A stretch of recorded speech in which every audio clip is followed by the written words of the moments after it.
ഗുരുതരമായ ഒരു തെളിവും കൂടി കേട്ടു. ശരീഅത്ത് വിരുദ്ധത. ഇവരുടെ മേലിൽ സമസ്തയ്ക്ക് കൊടുത്ത പരാതിയിലെ രണ്ടാമത്തെ ഘട്ടം അതാണ്, ശരീഅത്ത് വിരുദ്ധത. ശരീഅത്ത് വിരുദ്ധത എന്ന തെളിവ് എന്താണെന്ന് അറിയാങ്ങൾ?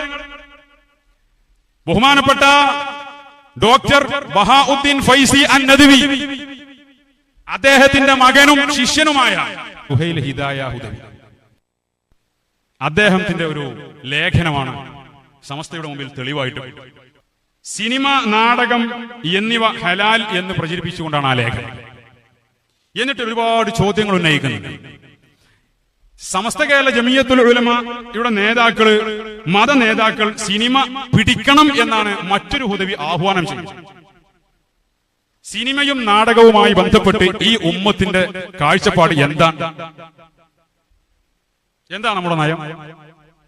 മാത്രമല്ല മറ്റൊരു ഹുദവി, ഞാൻ നേരത്തെ പറഞ്ഞ മഹ്മൂദ് കൂരി എന്ന് പറയുന്ന ഹുദവി, ഒരു ചാനൽ അഭിമുഖത്തിൽ കൊടുത്ത ബൈറ്റിൽ അദ്ദേഹം പറയുന്നത് നിങ്ങൾക്ക് കേൾക്കാവുന്നതാണ് ഇസ്ലാമിക ശരീഅത്തിനെ കുറിച്ച്. എങ്ങനെയാണ് ഈ ഇസ്ലാമിക നിയമങ്ങളും മരുമക്കത്തായവും തമ്മിലുള്ള ഒരു സ്ട്രഗിൾ എങ്ങനെയാണ് ഈ ഇസ്ലാമിക ശരീഅത്തിനകത്ത് ഈ മരുമക്കത്തായ നിയമങ്ങൾ നിലനിൽക്കുന്നതിനുള്ളതിനെ കുറിച്ച് പറഞ്ഞാൽ?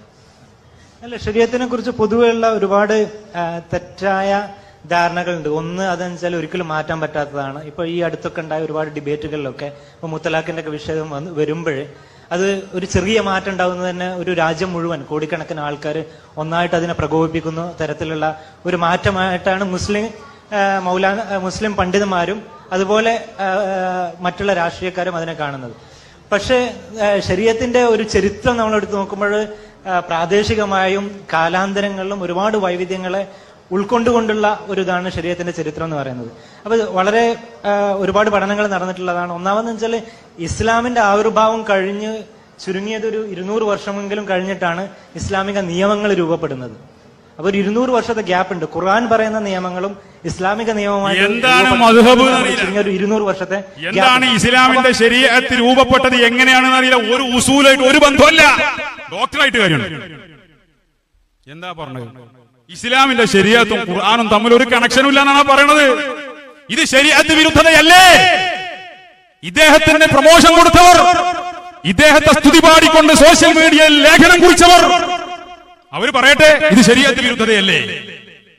ഇതുപോലെ നിരവധി ശരീഅത്ത് വിരുദ്ധ ചർച്ചകളും അഭിപ്രായങ്ങളും പങ്കുവച്ചതിനെ കുറിച്ച് ഈ SYSന്റെയും SKSFന്റെയും സ്റ്റേറ്റ് നേതാക്കൾ സെക്രട്ടേറിയറ്റ് യോഗത്തിൽ തീരുമാനിച്ചതിന്റെ അടിസ്ഥാനത്തിൽ സമസ്തയുടെ മുശാവറക്ക് പരാതി കൊടുത്തു, തെളിവ് കൊടുത്തു.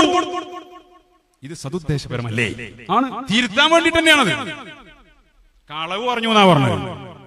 കളവല്ല, ഇതൊക്കെ യാഥാർത്ഥ്യങ്ങളാണ്. അപ്പൊ നമുക്ക് ബാക്കി കൂടി ഇടാം, സമയം കുറവുണ്ട്.